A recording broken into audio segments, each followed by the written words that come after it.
There is one thing that I want to mention here that I think is important. It's the fact that Nehemiah was weighed down with what had happened, with the breaking down of the walls of his beloved city of Jerusalem, and how those who remained there were living in shame and reproach. And it brought about a sadness on his face and countenance. Now, he was a cupbearer to the king there in ancient Iran, in Persia. And when he went in before the king noticed it. He had never been sad like this before. And so the king said, "Why is your face so sad? You don't seem to be sick. Why is your face so sad?" Nehemiah replied, "Why should my face not be sad?" In other words, he felt he was justified with this sadness. He said, "When the city, the place of my ancestors' tombs, lies waste, and the gates are burned with fire." Now, there is a real joy of the Lord. And even in the story of Nehemiah, it's where we get that scripture verse that we're so familiar with, "The joy of the Lord is your strength." Because out of this whole rebuilding of the walls, there comes a restoration of God's joy. But folks, there is also this fake happiness, these phony smiles and fake happiness that we see so much even in Christianity today. And we don't want the fake happiness and the phony smiles. We want the real, true joy of the Lord that springs up like an artesian spring out of our spirits by the Spirit of the Lord.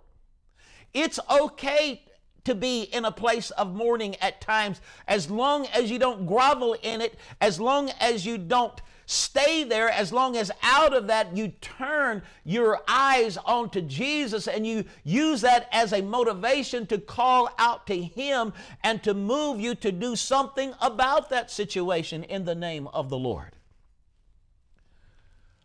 You know, great revivals have come out of people who mourned over the condition of the church and a community in the world. Charles Finney tells about he went to Rochester, New York to preach. And out of that came a 6-month-long revival, services day and night, that completely transformed the city. All of the bars closed down. And it became like the millennial reign on earth. But he tells about at the beginning of the revival, he said, he looked back and he said, "I observed in the congregation," notice he says, not the happy face, he said the solemn face of Reverend Abel Clary. He looked as if he was borne down with an agony of prayer.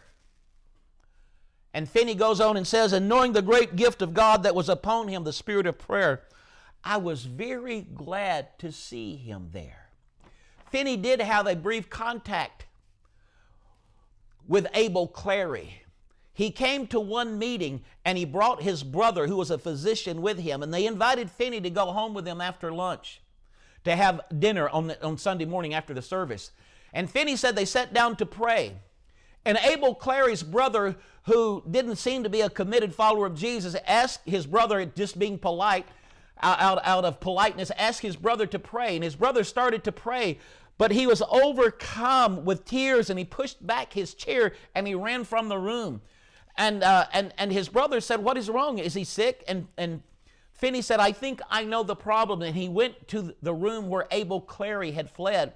And he said Abel Clary was lying on the floor groaning in prayer, that he was so overcome with a mourning and grief for the condition of the church that he couldn't even articulate the words. He was just groaning in prayer. And Charles Finney said, "I got down beside him and I began to pray with him. And I began to articulate what I believed was the groanings of his heart. And as I began to pray, he began to experience relief." And he said, later, I went back and finished the meal with his brother, but Abel Clary never came out of his room. And Finney said he never came. I never saw him in any of the meetings after that.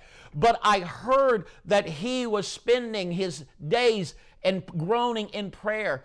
And that great revival in Rochester, that many at that time said it was the greatest move of God that had happened since the days of the apostles.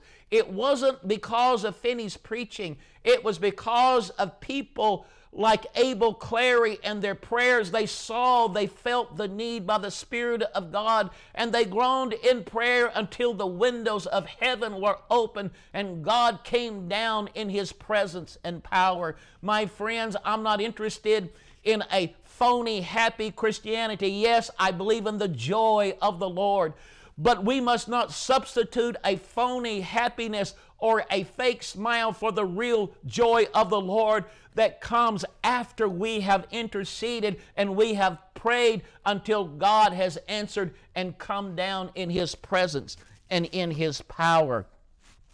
And so, my friends, so many lessons we can learn from Nehemiah. And I tell you about Charles Finney because I see a parallel there with what happened with Nehemiah, how he saw the need. He was so deeply touched, and he wept, and he mourned, and he called out to God until God intervened. Hey, I'm so glad you joined me. We'll continue this message next time.